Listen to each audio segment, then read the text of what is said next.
Hello बच्चों, आज का टॉपिक है प्लेटो का न्याय सिद्धांत। इस पार्ट 1 में हम देखेंगे केवल इंट्रोडक्शन क्लास, प्रस्तावना देखेंगे। तो ईसा पूर्व चौथी और 5वीं शताब्दी को न केवल यूनान, ये जो प्राचीन यूनान है, के लिए महत्वपूर्ण माना गया है, अपितु इस युग में एक महान सम्राट सिकंदर भी हुए हैं और उसी समय में एक प्रजातांत्रिक नेता जिनका नाम है पेरिक्लीज, उनका भी जन्म हुआ था।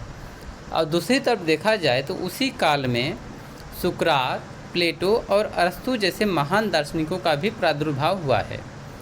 तो सिकंदर के जो गुरु रहे हैं अरस्तु रहे हैं, अरस्तु के जो गुरु हैं प्लेटो गुरु जो है सुकरात हैं।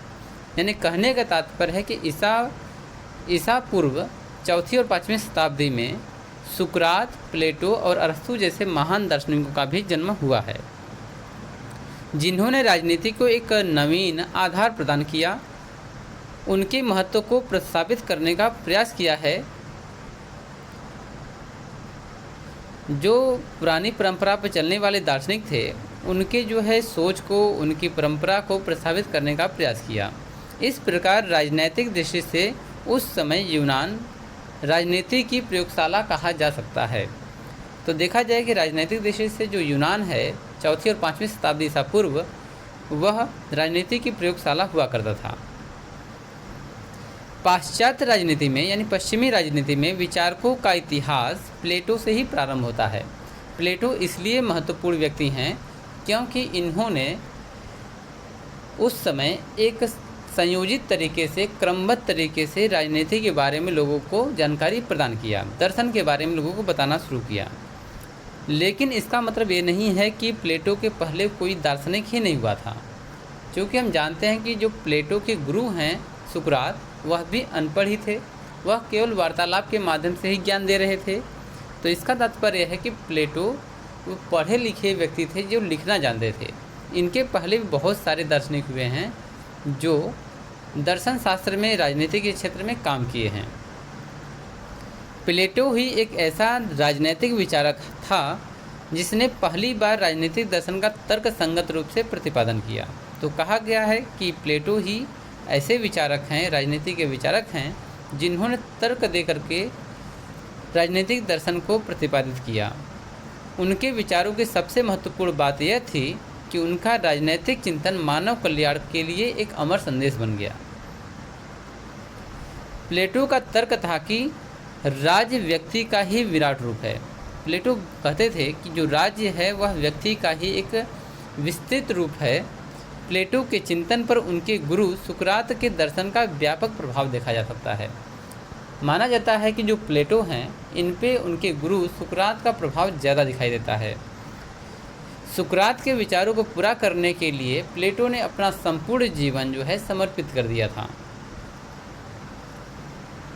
इस संबंध में मैक्सी ने लिखा है कि सुकरात ने प्लेटो के रूप में फिर से शरीर धारण किया। प्लेटो ही सुकरात के साहित्य दार्शनिक कार्यों को पूरा करने वाले एक व्यक्ति थे।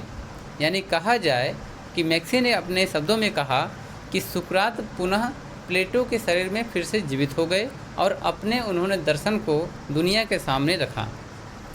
प्लेटो के जीवन काल में यूनान जो है नाजुक दौर से गुजर रहा था। उसने अपनी आंखों के सामने एथेंस को स्पार्टा के सामने घुटने टेकते हुए देखा था। यानी बार बार स्पार्टा का जो है आक्रमण एथेंस पे होता था और वहाँ की व्यवस्था जो है छिन्न भिन्न हो जाती थी, तथा प्रत्यक्ष प्रजातंत्र के जो सामने उसमें राजा हुआ करते थे अकर्मण्य थे, कोई उनको ज्ञान नहीं था, अयोग्य थे तथा अयोग्य शासकों के द्वारा उनके गुरु तथा विश्व के सबसे महान व्यक्ति को जहर पिलाते हुए देखा था। तो यहाँ पर प्लेटो ने ये कहा है कि जो अकर्मण्य और अयोग्य शासक थे, उनके समय में उनके गुरु, जो उनकी दृष्टि में दुनिया के सबसे बेहतरीन इंसान हैं, महत्वपूर्ण इंसान हैं, उनको भी उन्होंने जहर पिलाते हुए देखा था। इस घटना ने प्लेटो को इतना झकझोर दिया कि उसने यूनान के वैभव की पुनर्स्थापना के लिए तथा बुराइयों को दूर करने का निश्चय कर लिया। तो उन्होंने क्या किया कि अपने बुक के माध्यम से, अपनी लेखनी के माध्यम से, बहुत सारी रचनाओं के माध्यम से इसके लिए दार्शनिक राजा के सिद्धांत को अपनाने पर बल दिया। प्लेटो चाहते थे कि यदि दार्शनिक राजा होगा, एक पढ़ा लिखा अच्छा इंसान अगर राजा होगा, विवेकशील होगा, न्यायप्रिय होगा, तो राज्य फलेगा फूलेगा और उसका जो गौरव है, प्राचीन गौरव है, वह पुनर्स्थापित हो जाएगा। प्लेटो का जो संपूर्ण दर्शन है इसी दार्शनिक राजा के इर्द गिर्द घूमता रहता है। प्लेटो के दर्शन का उद्देश्य क्या था? तो प्लेटो का दर्शन का उद्देश्य था कि प्लेटो एक आदर्श राज्य बनाना चाहते थे, एक ऐसा राज्य जहां न्याय हो। अगर न्याय की व्यवस्था विफल हो जाए तो उसका उपाय शिक्षा है, यानी कि शिक्षा के माध्यम से उस न्याय को पुनः स्थापित किया जाए। कहते हैं शिक्षा ही एकमात्र स्रोत है और माध्यम है जिसके माध्यम से एक आदर्श राज्य में न्याय स्थापित किया जा सकता है। प्लेटो का मानना था कि शिक्षा ही एक महत्वपूर्ण साधन है, माध्यम है, जिसके माध्यम से एक राज्य में पुनः न्याय स्थापित किया जा सकता है, एक व्यवस्था स्थापित की जा सकती है। तो इस चैप्टर में हम देखेंगे कि प्लेटो के विचार क्या थे और इसको हम अलग अलग टॉपिकों में कवर करेंगे। तो प्लेटो का विचार था कि न्याय सिद्धांत के माध्यम से आदर्श राज्य की स्थापना करना चाहिए।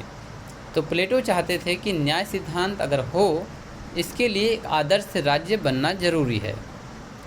दूसरा टॉपिक में हम पढ़ेंगे कि प्लेटो ने अपने न्याय संबंधित विचारों को प्रस्तुत करने से पहले उस समय प्रचलित जितने भी न्याय सिद्धांत थे उनका खंडन किया।